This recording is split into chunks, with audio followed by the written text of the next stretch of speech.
सांगने समस्त को नमस्कार। आज मक टेस्ट आणुची मक टेस्ट नंबर 7 देखु मत टाइम होनी बोली बन पारुनी पुणी गोटे आनी करी बोली भाभी बहुत सारा मक टेस्ट किंतु टाइम बहुत प्रोब्लेम हो काम बहुत रही जाऊँगी तबे आप देखु एम प्रथम जयदेवटा आप बहुत जगह देखिए पाइबे मैं डाटा किसी मिले अल्प किसी मिले बहुत मिले तो मुझे भावुँ प्रथम जयदेव को जी मो पाखे मिलला तो आपको किसी उपस्थापन कर दिए क्वेश्चन किसी करवा ठीक अच्छे। प्रथम तो जयदेव समय के ना द्वादश शताब्दी के लिखाई जाइए पिता भोजदेव माता हेले रमादेवी बामादेवी राधादेवी कौटी कौन भिन्न प्रकार मिले पत्नी नाम है पद्मावती ससुर है देवशर्मा जन्मस्थान कौटी कहले पुरी जिलार जो केन्दुपुलिया ग्राम जन्म तर संप्रदायटा वैष्णव संप्रदाय आश्रय थे कौन कहार आश्रय थे ना बंगराज लक्ष्मण सेनस्य रस कौन श्रृंगार रस गुण माधुर्यम रीति वैदर्भी रीति पांचाली कौटी कौटी पांचाली भी मिल जाए समयकालीन कहार समयकालीन कवि थे ना गोविंदाचार्य धईकर कृति सबू स्वर्ग सबू बहुत भल से पढ़ा है कृति गुड़ा कौन पीयूष लहरी गोष्ठी रूपकम गीत गोविंदम दशावतार रीतिमंजरी सबू कृति गुड़ाक अच्छी उपजीव्यटा भी मन रखी टे भगवद गीता दश स्कंधर 40 अध्याय यहाँ काव्य विधाटा कि प्रकार काव्य ना गीति काव्य गीत गोविंद गीति काव्य है प्रथम टीकाटा कौन है ना उदयनाचार्य भाव विभावनी कविराज कि कवि देखु ये कवि राज हवा कथा कवि रिज हो जाइए कविराज नारायण दासंकर सर्वांग सुंदरी टीकाटा खाली मन रखी थे श्लोक संख्याटा भी पढ़े कौटी कौटी सेटा भी टी खाली मन रखी थे प्रबंध संख्या तो जानते सर्ग संख्या तो 12 प्रबंध संख्या के ना 24 प्रबंध संख्या श्लोक संख्या तो 72 जानते आउ विलियम जेम्स ये जो गीत गोविंदर अपर नामटा को गपनाट्यम भी बोली कहते केते ख्रीष्टाब्द ना 1799 ख्रीष्टाब्द स्वर्ग स्वर्ग गुड़ाक देखु स्वर्ग गुड़ाक प्रथम तो सामुद्र दामोदर एमती पचार गोटे थर प्रथम स्वर्ग नाम कौन ये कौन से प्रथम स्वर्ग सामुद्र दामोदर कौन कहुए ना आनंदित कृष्ण द्वितीय स्वर्ग में अक्लेश क्लेश हे जबकि अक्लेश कृष्ण तृतीय स्वर्ग मुग्ध मधुसूदन बा मुग्ध कृष्ण तापर कौन अच्छी ना तृतीय चतुर्थ स्निग्ध मधुसूदन स्निग्ध कृष्ण साकांक्ष पुंडरीकाक्ष जो जहाँ कि कौन कह भावुक कृष्ण षष्ठ सर्ग धृष्ट वैकुंठ जो धृष्ट कृष्ण सप्तम नागर नारायण जो कुटिल कृष्ण अष्टम विलास लक्ष्य प्रति जो क्षमा प्रार्थी पुरुष देखो सबू तो प्राय एका अच्छी खाली जो भावुक कृष्ण कुटिल कृष्ण क्षमा प्रार्थी पुरुष यही खाली मन रखिए जोटा अलग अलग से खाली मन रखिथे आउटा तो जानी हो किसी असुविधा ना एमती मुग्ध मुकुंद मुग्ध माधव स्वानंद गोविंद सुप्रीत प्रीतांबर स्वर्ग गुड़ाक गला कौन ना प्रथम स्वर्गर प्रारंभ में कहार वर्णना कर दशावतार स्तोत्रम प्रथम कड़ी में मीनावतार प्रार्थना कर 35 टीका उपलब्ध आउ कौन ना अष्टपदी नांदी बोली कहुए कौटी ना दक्षिण दक्षिण दक्षिण साउथ रे ना अष्टपदी नांदी गीत गोविंद कौन कहुए ना अष्टपदी नांदी बोली कहुए आउ सार विलियम जोन्स मुझे टिके आगु जस्ट कहली ग्राम्य नाटक आउ बा गप नाटक बा ग्राम्य नाटक भी कहुए बुझिपारे आउ तो एडविन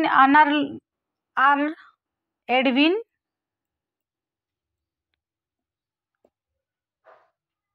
आर्नोल्ड कौन ना 1837 मसीह गीति नाट्य बोली कहते आ लसन कौन कहते लसन भी गीति नाट्य बोली कहते आ फ्रांस स्ट्रोएड ने कौन कहते ना परिष्कृत यात्रा बोली फिसेल ने कौन कहते ना संगीत नाटक ये खाली मन रखिए तो एत आसेनी फिर भी टी मन रखिए काले आसीगला जदि सर एडविन आर्नोल्ड ने इंग्राजी में पद्य अनुवाद किया था माने इंग्राजी रे पद्य अनुवाद किए करथिले जमी अभिज्ञान शाकुंतल पद्य अनुवाद जो मेघदूतन पद्य अनुवाद गद्य अनुवाद सब सेमिति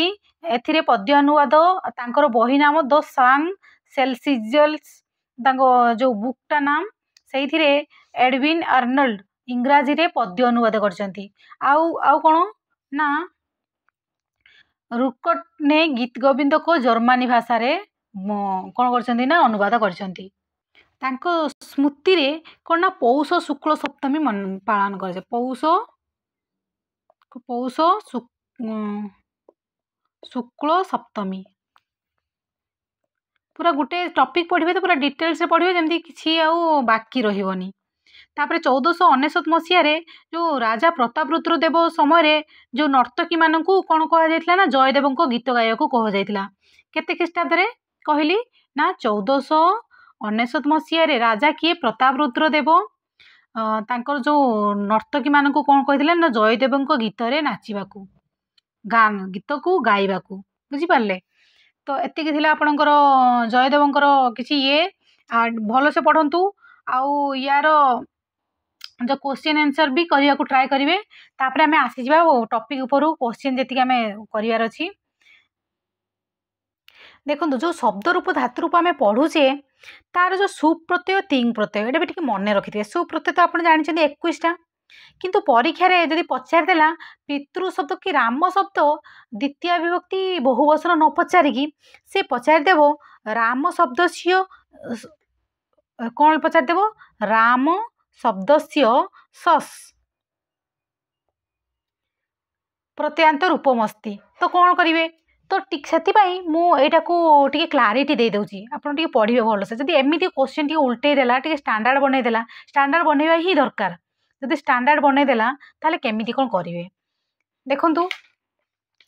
जो सुप्र कौन अच्छी 21टा प्रत्यय, 21टा प्रत्यय आप पढ़ीदेवे कौन ना सु औ जस, सुऔजस, ओम, औट, ये तो सब समस्त आप जानते कि नहीं। औट सस एमती थाए सब। टा भ्याम भिस एमती थाए। ये भ्याम भ्यस तापर कौन यस औस। 21टा हम कि नहीं 7 7 21 औस आम एमती सब थाए। फिर तौक को सेमती अच्छी जोटा कि सप्तमी रे औस सुप लास्ट सुप हाँ कि नहीं। आउ तो संबंध सेमती सु औ जस से पूरा एका ही रही। तो 7 21टा है सुप सुप्रत 21टा है। तो ये पचारि पितृ शब्द से ये माने कौन 1 2 3 4 1 2 3 4। तो चतुर्थी एक वचन ताहले पचारि बुझिपारे ना नहीं एबे। तो पिता शब्दर जो पितृ शब्दटा तार चतुर्थी एक वचन से पचारि चतुर्थी एक वचन कौन हम पितृ हम ऑब्वियसली। से यदि पचारता पितृ शब्द सी ओस तो ये मन रखिथे। ये जो टेबुलटा सुओजस अमौसस टाभ्याम भिस ये भ्याम भ्यस यस ओस अम ये ई ओस सुप ये मन रखिदे। मन रखिदे आपंकर जब एमती टे बुले क्वेश्चन पकईदे कर आराम से बुझिपारे। से पचारि पितृ शब्द से ये माने कौन चतुर्थी विभक्ति एक वचनटा कौन से पचारि बुझिपारे। एटा शब्द रूप गला से धातु रूप भी अच्छी कौन ना धातु रूप। तिंगंत तिंगंत कौन ना 18टा कौन ना परस्मयी पदरे आत्मनेपदी पदरे अलग थाए। तो परस्मयी पदरे कौन हम परस्मयी रे मु लिखि दउछि जस तीप तस झी सिप थस थ मिप बस मस। सेमती एटा मु परस्मय कहली आत्मनि भी सेमती त आथाम झ। तो ये मन रहुनी गोटे कम करूँ पठती तो तीप हो गला बुझिपारे। पठती पठती पठतः पठंती पठ तह त हो गला। पठसी सी माने द्वितीय मध्यम पुरुष को पलैल तो सीप हो गला। पठसी पठतः थ आसीगला थ आसीगला मैंने कौन पलैब ना मध्यम पुरुष को पलैब। मध्यम पुरुष एक वचन दुई वचन बहुवचन। तो घुषा को भी किसी दरकार नहीं। जब एमती टे लगेदे पठामी पठाब पठाम खाली स प लगी किसी असुविधा नहीं माने घुषा को भी पड़ोनी बुझिपारे तो तिप तस जी सिप थस थ मिप बस मस बुझिपारे पठामी पठाब पठाम एमती भी जब मन रखिथे तारे से पचार जे पट धातु बस प्रत्यांतर उपमस्ति कौन लिखे बस माने आप मन पकईदे तो पठामी पठाब ताले पठाब हम बुझिपारे एमती ही करेंगे जो धातु रूप जो शब्दर सुप आए तिगंत जो धातु बुझिपारे एमती टी जस्ट आइडिया लगावर अच्छे आ कि ना घुषार कि ना तो ये आंसर आपंकर कौन होगा ना आंसर होगा सी। तो लास्ट नेक्स्ट माने क्वेश्चन आपण केते कोन आंसर करूछंती लिखिबे कमेंट बॉक्स रे। से पचारिछि अख्यान दिव्यति कौन ना सूत्रटा पचारिछि दिव्यति अच्छी मैंने आप तो दिव कर्मच लिखिए ये सूत्रटा कौन कौच दिव दिव मान कौन दिव मान कौन ना खेलिबा खेलिबा धातु जो साधकतम कारक होइछि अक्ष अक्षटा कौन है अक्ष पाखे आपड़ करण संज्ञा भी करेंगे ता संगे संगे कर्म संज्ञा भी करेंगे गोटे थोड़े परीक्षा आसाला अख्यान जो दिव कर्मच दिव कर्मचर विकल्प कौ सूत्र लगे ना तृतीय ना द्वितीय ना पंचमी चतुर्थी तो विकल्प कौन हो ना कर्म किंतु एठी अच्छी आपन करण संज्ञा करें आउ ता संगे संगे कर्म संज्ञा करें कौन केमिति हम ना अक्षयी अक्षयी अख्यान बा दिव्यति यही टाइप क्वेश्चन जो आसे आप मजा आसीज आउ से कलम न लिखती एमती आसो क्वेश्चन किसी लाभ ना अक्षयी अख्यान बा दिव्यति बुझिपारे तो अक्षयी कौन अख्यान पाखे द्वितीय एटा द्वितीय जदि अक्षयी एटा कौन करण बुझिपारे तो आप सूत्रटा कौन हो दिव कर्मच। नेक्स्ट जीवा आंसर कौन होगा सी। नेक्स्ट कौन कह कारक प्रयोग दृष्टिया वाक्यमिदम शुद्धम कौटा शुद्ध अशुद्ध ए आसीगला शुद्ध अशुद्ध करवा तापर क्वेश्चन कौन अच्छी उपबोध विभक्ति है कारक विभक्ति बड़ी अच्छी जोटी उपबोध विभक्ति थी कारक विभक्ति दुईटा थी भितर कौटा बड़ी अच्छी हम ना कारक विभक्ति बड़ी अच्छी हम मैंने कारक विभक्ति को प्राधान्य दिज्व यहाँ मुझे भलसे बुझे मो पूर्व वीडियो तथा आउ थे कहीदे उपबोध विभक्ति माने जो नम स्वस्ति सदा माने कौन से गोटे पद पाई जदि आमे करवा विभक्ति निर्णय करवा ताले सेटा उपबोध विभक्ति हम आदि कारक को प्राधान्य देकी जदि करवा सेठी जदि दीटा थिबो ताले आमे कारक को प्रथमे प्राधान्य देवा कौन हम ना नमस्करोति देवान देखो ये कारक विभक्ति लगी नम लगिले भी आमे कौन करछे ना ये कारक विभक्ति को जगह ये देवान कर देइछे तेणु कारक विभक्ति ये प्रधान है बुझिपारे तो आंसर कौन होकर बी आंसर हो निम्नलिखित में शुद्धे माने कौटा शुद्ध से पचारि शुद्ध अशुद्ध परीक्षा आसुची कि नहीं एठी से कौन कही ना मात्रे स्मृति ना मात्रा स्मृति ना मातरे स्मृति ना मातु स्मृति कौटा हे कौटा हम निजे थे भावतु गोटे सूत्र अच्छी बा स्मरणार्थ दयसाम कर्मणि सूत्र गुड़ा भी मन रखिथे एगुड़ा तो माने कॉमन सूत्र गुड़ाक जो व्याकरण दर्पण अच्छी से गुड़ा एटलिस्ट मन रखिथे स्मरणार्थ दयेसाम कर्मणि गोटे सूत्र अच्छी या माने कौन ना जब स्मरणार्थक दय बा ईस धातु कर्म ठारे ईस धातु जदि रहिला ताले कर्म ठारे कौन विकल्प रे षष्ठी विभक्ति हुए कौथे विकल्प रे जेमिति पुत्र मातुः मातरम बा स्मरति मातुः मातरम बा स्मरति बुझिपारे जमती गोटे दय लगे करवा दाता दरिद्रस्य कौन दरिद्रम बा दयते पति पुत्रस्य पुत्रम बा इष्टे इस धातु इष्टे दयते दयते द लगी बोली भाविकी चतुर्थी विभक्ति करदेवनी पुणी बुझिपार तो बा स्मरणार्थम दयसाम कर्मणि गोटे सूत्र अच्छी से आपंकर कौन है दय ई स्मरणार्थ धातु जगह कर्म ठारे विकल्प कौन हम षष्ठी विभक्ति हम तो आंसर आपंकर कौन होगा मातु स्मरति षष्ठी विभक्ति है मातु स्मरति आंसर डी हो करेक्ट आंसर तो आप सब मन रखिथे माने अशुद्धि संशोधन पर आप ये पढ़िया भी दरकार जो शब्द धातु क्लीयर होता दरकार जो एटा कौन से कारक भी थोड़ा क्लीयर होते तो सरस्वती संस्कृत आपको इजी हो लिखाई जो शिक्षण क्वेश्चन करिया 4-5टा क्वेश्चन का रीति ही वर्तते यस्याम छात्राः चित्रम दृष्ट्वा प्रश्नानाम उत्तराणि लिखन्ति माने प्रश्नर उत्तर चित्र देखिकी लिखिबे पिक्चर देखिकी आइडेंटिफिकेशन करो बोली कह जाए हाँ कि नहीं तो आंसर हो कौन प्रश्न उत्तर रीति आंसर हो कौन प्रश्न उत्तर रीति नेक्स्ट कौन कही निम्नलिखित में से कौन सा वाक्य शुद्ध है ये देखो शुद्ध अशुद्ध पचार एठी से कौन कही ना एक विंशतय छात्रा हम ना एक विंशति छात्रा ना एक विंशता छात्रा ना एक विंशतितम छात्रा आपण मैंने जानी कि माने कौटा बहुवचन कौटा एक वचन हम गोटे कथा मन रखु 5 ठारू 19 पर्यंत सबु शब्द कौन बहुवचन मन रखु बहुवचन रे प्रयोग हुए किंतु एगुड़ा सब कौन है बहुवचन प्रयोग है शब्द ये शब्द रूप गुड़ा कौन है ना 5 शब्द भाया ही चलो तापर 49 शब्दतः नवनवति 99 पर्यंत 49 पर्यंत बहुवचन है 20 पाखु 99 पर्यंत कौटे कौन है ना सब ये शब्द गुड़ाक आपंकर कौन हो स्त्रीलिंग प्रथमे तो स्त्रीलिंग तापर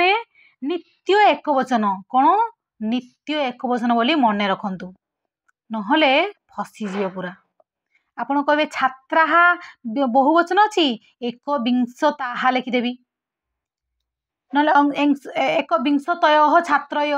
माने एमती कौन कौन आप विशेष विशेषण जोड़ीदेवे तेणु 20 ରୁ 99 पर्यंत स्त्रीलिंग नित्य एक वचन शब्द एगुड़ा किंतु 5 ରୁ 19 पर्यंत बहुवचन शब्द जो आउ 100 शब्द पाखु आरंभ करके जिते सब शब्द रहा सेटा कौन हो फल शब्द भाया चलो आउ कौन सेटा भी मध्य नित्य एक वचन शब्द कौन 100 पाखु ऊपर को फल शब्द भाया रूप चलो आउ नित्य एक वचन शब्द 20 पाखु 99 पर्यंत सेटा भी एक वचन शब्द कौन स्त्रीलिंग चलो आउ 5 पाखु 19 पर्यंत बहुवचन शब्द ये मन रखु एवं आपन को करने को इजी हो तेज ताहले आंसर आपनकर कौन हो ना एक विंशति ही छात्रा बुझिपारे ये नित्य एक वचन कहली आउ स्त्रीलिंग तेणु आंसर बी हो टे खाली रूल मन रखिले आपनकर किसी भूल हेनी कारण परीक्षा एपर्यंत 5-6 पर्यंत जाइए उपरको पलैला टे हैरान हो बुझिपारे लिखाई शुद्ध वाक्य का चयन कीजिए माने एटा जो यही भाया बहुत परीक्षा आसे त्रिबाला गच्छन्ति त्रयो बालह गच्छन्ति प्रथमे तो बाला एक स्त्रीलिंग शब्द हो गला तो त्रि हेनी कैंसल हो गला बालह त्रयो हेनी तो आपंकर कौन हो त्रीणी बाला हेनी तो आंसर कौन हो तिस्र बाला तेणु त्रि शब्द पंचम शब्द ये भल कि घुषी देते कारण यहाँ बेस अशुद्ध संशोधन ही आसे तापर कौन अच्छी ना निम्न में से शुद्ध वाक्य चुनिए सह पुस्तकम पठसी सह पठती हम तो यहाँ भूल हो गला सा विद्यालय गच्छतः यहाँ भी भूल हो गला सा गच्छती हवा कथा तो क्रिया पद भूल हो गला तौ विद्यालय गच्छतः तापर कौन हो गला ना तौ विद्यालय गच्छतः हाँ यहाँ ठीक हो कारण स तौ ते तो गच्छती गच्छतः यहाँ भी ये अनुसार लगी कर्ता अनुसार क्रिया लगी तो तेणु आपणकर एटा कौन सर्वनाम शब्द ना इंग्लीश प्रोनाउन बोली कह जाए तो यहाँ भी भूल हो गला तो आपनकर आंसर कौन हो ना सी इज करेक्ट कौन कही शुद्ध वाक्य का चयन कीजिए चतुर विप्रान आमंत्रय भजय मान 4 जन विप्र को डाकिकी खाइते दियो ना चतुआरी विप्रान हम देखु चतुर यहाँ पुल्लिंग शब्द अच्छी बुझिपारे द्वितीय विभक्ति चतुर द्वितीय विभक्ति आ चतुआरीटा कौन नपुंसकलिंग हो गला तो विप्रांत नपुंसकलिंग नुह तो यहाँ भी भूल चतस्र विप्रान चतस्र यहाँ स्त्रीलिंग हो गला विप्र शब्द पुल्लिंग शब्द तो यहाँ भी भूल हो गला चतुराणी विप्रान यहाँ के ठीक अच्छे कि चतुराणी विप्रान यहाँ भी आपंकर कौन होगा भूल हो गला तो आंसर कौन है चतुर विप्रान कौन ना चत्वारः चतुरः चतुर्भिः चतुर्भ्यः चतुर्भ्यः चतुर्णाम चतुर्षु चतुर्षु। तो यहाँ आपंकर आंसर कौन होगा ना चतुरः विप्रान। Answer A is correct. Next जी लिखाई निम्नलिखित में से शुद्ध वाक्य है तत्र पंच जनाः निवसन्ति। एटा ठीक अच्छी ना तत्र पंचाहा जनाः। देखो पंचाहा पंच शब्दटा गोटे नित्य बहुवचन शब्द तो पंचाहा लगेगा एटा गोटे भूल हो गला। तत्र पंचा जनेई एटा भी भूल हो गला। पंचा कौन पंचसु गोटे अच्छी कि हाँ अच्छी पंचसु कौन सप्तमी विभक्ति अच्छी पंचसु। तो पंचसु जना पंचटा बहुवचन हो गला निवसति एटा एक वचन हो गला भूल हो गला। तो तत्र पंच जनाः निवसन्ति। आंसर कौन हो ए आंसर इज करेक्ट। प्रथम तो आपण मैंने पुल्लिंग स्त्रीलिंग केमती जानवे कहले पुल्लिंगटा मुझे आज कहीदे केमती जानी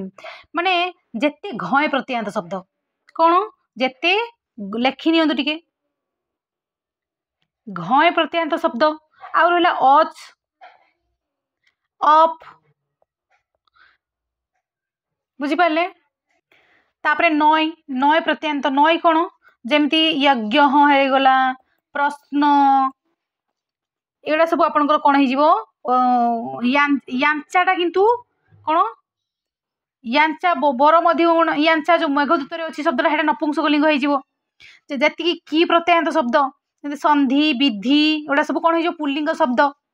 कौन होगा घय अच अप नय की प्रत्यांत शब्द आ गोटे इमोनेच इमोनेच जमती कौन ना महिमा अणिमा गरिमा लघिमा इमोनेच पत्र प्रत्यय थाए ना नहीं प्रीतिमा रक्तिमा लालिमा नीलिमा एगुड़ा सब आप कौन इमोनेच प्रत्यय एगुड़ा सब पुल्लिंग शब्द भाविए महिमा माने आकार अच्छी माने मु स्त्रीलिंग लगेदेवी केबे भी नुह एटा पुल्लिंग इमोनेच प्रत्यय जी सब पुल्लिंग शब्द। प्राण तो आप जानी जाऊँ बहु नित्य बहुवचन शब्द पुल्लिंग भी शब्द सेटा किंतु मित्र शब्द नपुंसकलिंग नॉर्मली एटा समस्ते आप जानी बुझिले। तंडुल अक्षत एगुड़ा सब बहुवचन शब्द तो घय विशेषकर घय अच अप नय की इमोनिच की माने संधि विधि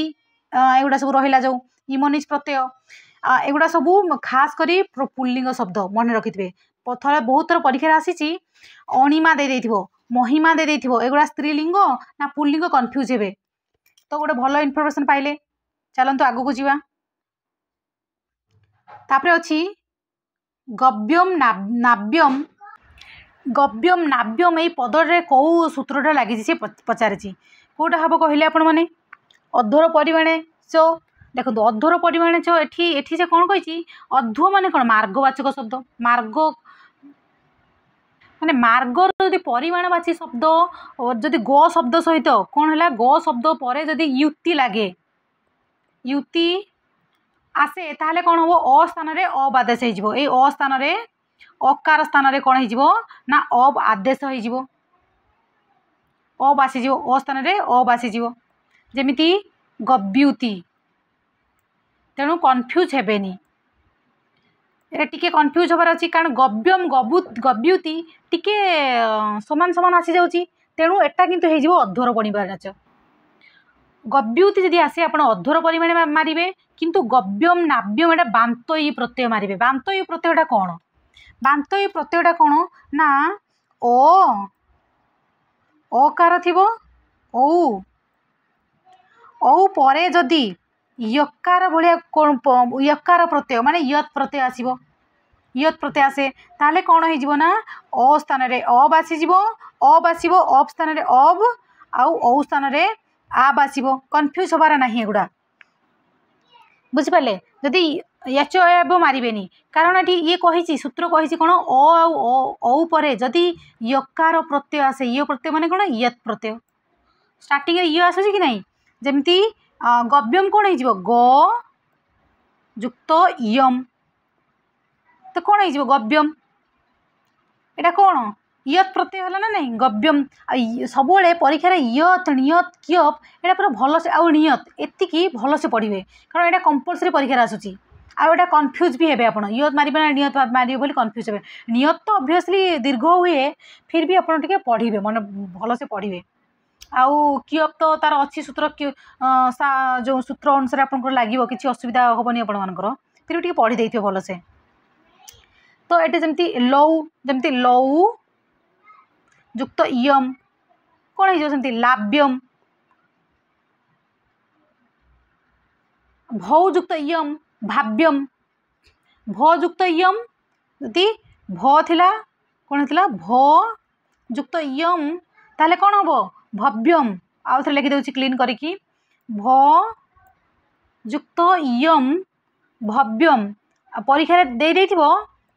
भव्यम ना भाव्यम कौटा हम कन्फ्यूज हो तो कारण आम जाचे अकार परे ओ परे जदि थाए ताहले अब हबो जदि औ परे थाए ताहले आब हबो जेमिति कौन भौ भौ युक्त यम ताहले कौन हम भाव्यम जदि परीक्षा आसला कि भाव्यम संजीवित कर तो आप कौन लिखे भौ भयुक्त इयम जदि भव्य है आसला आप संधि विच्छेद केमती करेंगे भयुक्त इयम जदि एमती देला ताले अकार आसो आदि औ आसला ताले आ आसीज तो आपने जानते एत भी छोट पिला नुहति तो मुझे भावुँ बुझीपारे तो आंसर होगा कौन डी आंसर हो गला देखो नेक्स्ट कौन पचारि ओ के उपरांत यदि कोई स्वर आए तो उसके स्थान पर हो जाता है ओ परे ऑब्वियसली मुझे कहली ओ परे अब हम औ परे आब हम तो आंसर कौन हो आंसर बी इज करेक्ट नहीं कि आंसर बी इज करेक्ट ये सब मूल गुड़ाक पढ़ी थे भल से लिखाई स्वर संधि में और होगा आ गोटे सब कन्फ्यूज होती पिला माने केमिति ना पचार दे अद्यंग गुण कौन अद्यंग गुणटा गुण संज्ञा सूत्र ना गुण संधि सूत्र गुण संज्ञा सूत्र ना गुण संधि सूत्र अद्यंग गुण आद गुण ये दुटा थाए तो ये दुटा कन्फ्यूज होती कौन ना अद्यंग गुणटा कौन हो ना गुण संज्ञा विधायक सूत्र मन रखि दिंतु कन्फ्यूज बहुत हुए ए आद गुणटा कौन गुण संधि बुझिपारे गुण संधि आ अद्यंग गुणटा गुण संज्ञा तो गुण संधि कौन कौच गुण संधि कौच मन रखु गुण संधि कौच ना अवर्ण लिखिदे ये अवर्ण अवर्ण ये गुणादेश लिखिदे कौन ना अवर्ण कौन ना अ आ परे जदि असवर्ण स्वरवर्ण थाए ई बा दीर्घ ही आसो ताहले परे कौन हो ए आदेश हम ये तो गुण ना ताले ओ आउ आ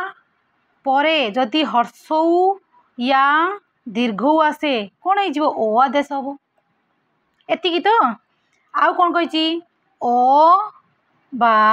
आ परे जदि रू छोट रू बा बड़ रू आसे ताले कौन हो और आदेश हम आउ आ परे ये टेबुलटा पूरा मन रखी देते कारण परीक्षा पचार दे जे ओटा केमी हम बोली आप मन रखिथे से पचार दे ओटा केमी हम ना आ परे उ आसो ना उ परे आ आसो ना अ परे ई आसो केमती आसो एमती परीक्षा कन्फ्यूज हो तो मन रखिदे किसी असुविधा नहीं रू परे कौन हम ऑल आदेश हुए तो ए और ऑल एबे कहतु कौटा आंसर हो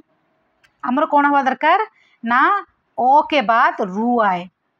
ओ के बाद रू आसो ना आ के बाद रू जदि आसे ताहने और आदेश हम आंसर कौन हो बी ऑब्वियसली हो से पचार रू परे ओ आसो तो यहाँ भूल रू परे नहीं ओ परे रू आसो ओ परे उ आसे ओ परे जदि उ आसला कौन हम ओ आदेश हवा कथा बुझिपारे तो एमती मन रखिदे तेल किसी असुविधा हेनी तो आंसर आप बी आंसर हो गला देखिए गुण संधि देखो आसीगला गुण संधि विधायक सूत्र गुण संज्ञा पचारे कौन हम आंसर आप निजे कहतु आ कमेंट बॉक्स रे लिखतु बुझेली तापर कौन कही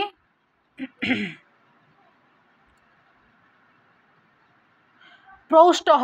पद किस पद का उदाहरण है? यहाँ मुझे पढ़ाई जो जो वृद्धि संधिर 7टा अपवाद सूत्र अच्छी बुझिपारे से अपवाद सूत्रटा पूरा मन रखिदे मुझे पढ़ाई या पूर्व वीडियो जो देखी ना पूर्व वीडियो देखूँ 7टा अच्छी यहाँ कौन पचार प्रौष्ट प्रौष्ट देखो ये सूत्रटा एमती हम टिके प्रिंट मिस्टेक हो जाए धत्यु खाली ठटा मझे छाड़ी जाइए आ कि ना ए सूत्र अनुसार से कहूँ कि ना जदि एति एधते उष्टसु जदि यहीगुड़ा रहा और तापर जदि अवर्ण आसे तेरे ईण धातु एतिटा ईण धातु हुए ए धातु एधते एटा सब जानते किंतु ईण धातु एति हुए बोली मन रखिद कारण सब धातु उपरे एटा पड़े तो यहाँ आंसर कौन हो आपंकर बी आंसर हो माने प्रौष्ठ केमिति है देखु ना प्रस्थ युक्त ऊह तो प्रौष्ठ हो यहाँ कौन ऊह सांगरे ना ऊह सांगरे कौन है गुण संधिर अपवाद होता तो प्रौष्ठ होगला सेमती बहुत गुड़ा एग्जांपल अच्छी जब उपयुक्त एति उपैति उपयुक्त एधते उपैधते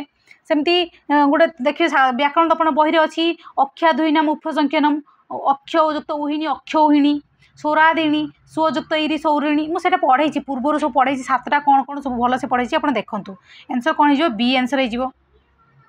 नेक्स्ट कौन कही स्नात्योनेन स्नान्य चूर्णम इत्यत्र स्ना धातु विद्यमान अन्यर प्रत्यय कस्मिन् अर्थे वर्तते जो घय प्रत्यय कस्मिन् अर्थे भाव अर्थे प्रयोग हुए सेमिति अन्य लुमु तुमु तबतु तबतुटा कौ लोकार प्रयोग हुए अतीत काल में प्रयोग हुए ना नहीं तबतु किंतु जितेबले वर्तमान काल में केते प्रयोग हुए सेटा मते कमेंट बॉक्स रे लिखंतु जदि न बुझी करि परिबे तो मु कहिदेबी सेमिति से पचार अन्य प्रत्ययटा कस्मिन् अर्थ प्रयोग हुए ऑब्वियसली करण अर्थ प्रयोग हुए आंसर आपंकर कौन हो डी नेक्स्ट देखंतु आमर कृदंत अच्छी तद्धित तो ना कृदंत अच्छी आप कृदंत अच्छी लास्ट को देखिए व्याकरण दर्पण में सेठी यही सूत्रटा प्रयोग होती है समस्ते यही सूत्रटा को स्किप करुवे कौन ना नंद प्रभृति लिउ ग्रह प्रभृति ऋणी पच प्रभृति रु अच प्रत्यय लगे बुझिपारे कौन नंद नंद रु लिउ ग्रह रु ऋणी पच रु अच प्रत्यय लगे बुझिपारे यही सूत्र मान है यहाँ माने जमती नंदय नंदयती मैं नंद युक्त लिउ नंदन जनार्दन लिउ प्रत्यय सब लगे आ ऋणी इनी कौटर लगे मुझे भी बुझे देती मो पूर्व वीडियो भलसे देखिए ऋणीटा कौथुर लगे पूर्व वीडियो भलसे बुझे मत कमेंट बॉक्स लिखु ऋणीटा शब्द रू लगे कि धातु लगे बुझिपारे तो आंसर आपंकर कौन हो तो प्रत्यय का विधान कौटा कौटा करे देखु लिउ भी हो आउ ऋणी भी हम आउ अच भी हम उपयुक्त तीन माने सब गुड़ा आंसर डी इज करेक्ट बुझिपारे लिउ ए सूत्र रू आपंकर 3टा लगे लिउ भी हम ऋणी भी हम अच भी हम कते बढ़िया देखो आप पढ़ी किंतु यहाँ स्किप कर देथिबे आंसर आपंकर डी हो तो धार्यम कौन अच्छी धार्यम शब्द में प्रयुक्त प्रत्यय है सूत्र कौन कहूँ ना रु देखी दे टिके रुह णियत माने कौन ना रु कारांत धातु रु कारांत आउ व्यंजनांत हो कौन व्यंजन व्यंजन धातुर परे णियत प्रत्यय हुए रु आ व्यंजन धातुर परे सब कौन हुए णियत प्रत्यय हुए तो से धार्यम पचार धार्यम कौन ध्रु युक्त णियत धार्यम वृद्धि हुए ना ध्रु युक्त णियत धार्यम कार्यम वर्ष्यम बुझिपारे छेद्यम त्याज्यम दाह्यम जो जो जमती चटा क हो जटा ग हो जाए केमी हुए जदि आपण मैंने बुझी ना मत कहतु मुझे भलसे बुझेदेवी माने जटा देखिए गोटे गोटे जगह चटा क हो जाऊ जटा ग हो जाऊ केमी हुए आ वृद्धि केमी हूँ जदि बुझी ना कहे मुझे भलसे बुझेदेवी किंतु नियत्रे नियत्रे जमीती सेमिति रहिबो बचटा से वाच्यम ही रहिबो वाक्यम हबो नाही वाक्यम जदि करदेबे एटा भूल हो जिवो वाच्यम ही रहिबो सेटा सब बळे किंतु शर्त अछि ये वाच्यमटा केमिति हबा दरकार ना सब बळे संज्ञा परक जदि होई नथिबो ताने नतपतिटा वाच्यम हबो नहले कोन हो जिवो बच्च शब्द संज्ञायाम गोटे सूत्र अछि बच्च शब्द संज्ञायाम बच्च अशब्द संज्ञायाम गोटे सूत्र अच्छी से अनुसार वाक्यम हो बहुत अच्छी आपड़ जब बुझी ना कहे मुझे बुझेदेवी किसी असुविधा ना तो आंसर आपंकर कौन हो ए ठीक अच्छे एटा कहीं कहूँ कारण यहाँ परीक्षा आसे नियत यत क्यप यहाँ परीक्षा आसे तार कौन कही विद्वांसस्तु राजसिंहासन रहित सन्त अपि जनै सन्त अपि लाइन दिखाई अंडरलाइन कराई यही पदरे रेखांकित पदरे कहा कौन विभक्ति अच्छी तो सन्त एटा आप खोली दिंतु सन एबे तो आप बुझीपारे ना सन टा कौन ना शत्रु ऑब्वियसली सी आंसर सी हो ना और अच्छी कौन गर्ग का पुत्र एरा एक पदरे कौन हम यहाँ प्रत्यय लगी आंसर ये आपंकर कौन हो ना गार्ग्य होती से जो गार्ग्यटा जिते अपत्य अर्थ य प्रत्यय युक्त हुए कौ प्रत्यय य यहाँ मन रखु परीक्षा आसे य प्रत्यय युक्त जो हम शब्द उत्तर कौन स्त्रीत्व विभक्त गी प्रत्यय हुए गी स्त्री प्रत्यय गी होगी कौन हो गार्ग्यटा गार्गी हो परीक्षा दे गी प्रत्यय दे न से कौन दे य तो आप कौन लिखे तो य गार्गी बुझीपारे मन रखिए टे नेक्स्ट बा कौन लिखाई नीचे लिखे धातुओं में आत्मनिपद में पद के रूप किस वर्ग में है कौटी आत्मनिपद एटा ऑब्वियसली आनी आत्मनिपद लव लव धातुरा आत्मनिपद अच्छी तो आंसर ए करेक्ट गच्छति पद है देखो धातु रूप आप पढ़ुं किंतु एमती पढ़े से माने परीक्षा एवं हुए तो आप देखिए करेंगे कि परीक्षा एत सारा क्वेश्चन थाए ना पढ़ु पढ़ु माइंड एपट सेपट हो जाए तो लिखाई गम लट प्रथम पुरुष एक वचन हाँ यहाँ भी ठीक गम शत्रु गच्छन भी हुए गच्छ शत्रु सप्तमी विभक्ति पुल्लिंग हाँ यहाँ भी ठीक अच्छे तो गम शत्रु सप्तमी एक वचन नपुंसक देखो ये तो पुल्लिंग स्त्रीलिंग नपुंसक सेमती किसी ना सबुरे सामान ही चले तो उपयुक्त सर्वे आंसर कौन हो डी तापर कौन है ना गोटे भल क्वेश्चन देखो निसर्ग निपुणा स्त्रीय गोटे गोटे जो ये गुड़ा सुक्ति गुड़ाक अच्छी एका भाया लगुव से सुक्ति गुड़ाक आप पाखरे लिखे तेल असुविधा किसी होनी लिखाई निसर्ग निपुण स्त्रीय बुझीपारे यहाँ कौन कुमार संभव ना अभिज्ञान शाकुंतलम ना मालविका अग्निमित्रम कौन है आप आंसर यहाँ ना मालविका अग्निमित्रम कहुई ना निसर्ग निपुण स्त्रीय किंतु आ गोटे अच्छी ये मुझे लिखी देखिए नोट्रे स्त्री स्वभावत कातर गोटे अच्छी आ गोटे कठिन कठिना खलु स्त्रीय ये तीन टाक गोटे जगार बन रखिए कौन ना निसर्ग निपुण स्त्रीय कठिना खलु स्त्रीय ना स्त्री स्वभावत कातर तीनटा गोटे जगह लिखिकी मन रखिए एमती रिलेट करके गोटे थाए जे न धर्म बुद्धिषु बह्य समीक्षते से कौटू आसी तेजसाही न बह्य समीक्षते ये दुटा मुझे पूर्व भिडियो पढ़ाई कमेंट बक्स लिखूँ यहाँ कहार कौ न धर्म बुद्धिषु धर्म से कहार आ तेजसाही न बह्य समीक्षते यहाँ कहार बोली कमेंट बक्स लिखूँ तो निसर्ग यहाँ एका संगे लिखे यहाँ कुमार संभव यहाँ स्वप्नवास दत्तम बुझिपारे एतिक ही क्वेश्चन थिला धन्यवाद समस्त एत समय धैर्य धरिक देखि थैंक यू फॉर वाचिंग।